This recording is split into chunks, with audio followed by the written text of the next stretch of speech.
مجھے یاد ہے جن بزرگوں سے میں نے زندگی کے آداب سیکھے ہیں ان میں مولانا سید ابو اللہ صاحب مودودی کی شخصیت بڑی غیر معمولی ہے اور مجھ پر ان کے بہت اثرات ہیں الحمدللہ۔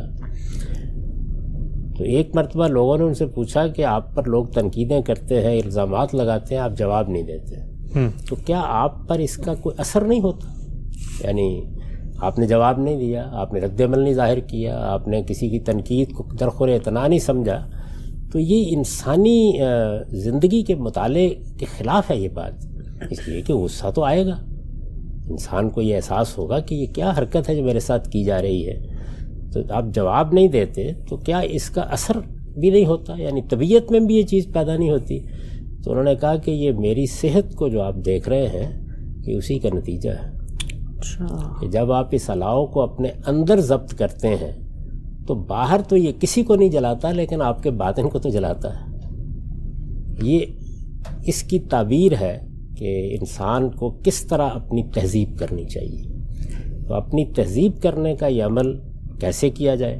آپ کا سوال چونکہ یہ ہے، اس کا میں نے اپنی زندگی میں ایک ہی راز پایا ہے اور وہ ہے شدید خود احتسابی۔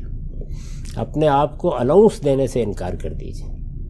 یعنی جس وقت ہم غلطی کرتے ہیں تو ہمارے اندر اللہ تعالیٰ نے ایک واعظ رکھا ہے، وہ آپ کو فوراً بتا دیتا ہے۔ اچھا اس وقت اگر آپ نے نہیں بھی سنی اس کی بات، جا کے گھر میں بیٹھیں گے بتا دے گا۔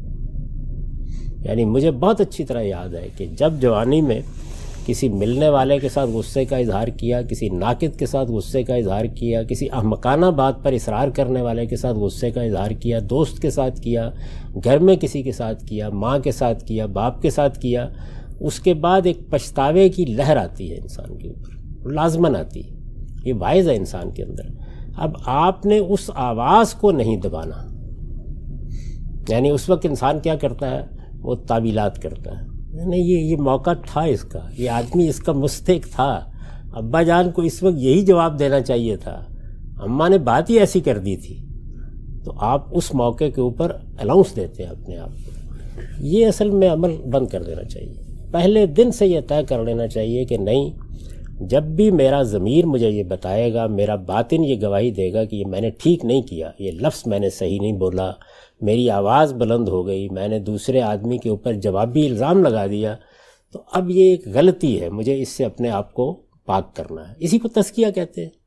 تو اپنے آپ کو پاک کرنے کا یہ عمل ایک دن میں نہیں ہوتا، 2 دن میں نہیں ہوتا۔ اگر آپ فطری طریقے سے کرنا چاہتے ہیں تو اس میں برسوں لگ جاتے ہیں، اور جب آپ یہ مسلسل کرتے رہیں، ہر روز کرتے رہیں، تو ایک وقت آ جاتا ہے کہ جب پھر لوگوں کو حیرت ہوتی ہے کہ یہ آدمی ایسا کیسے بن گیا، کیسا بن گیا یہ آدمی ایسے۔ تو اللہ سے دعا بھی کرنی چاہیے۔ سب سے بڑی چیز تو اللہ تعالیٰ کی عنایت، اس کا کرم ہے، لیکن اللہ تعالیٰ کی عنایت اور کرم، اس کا ضابطہ یہی ہے کہ آپ جدوجہد کریں گے تو وہ آپ کو اس کا صلہ دے گا۔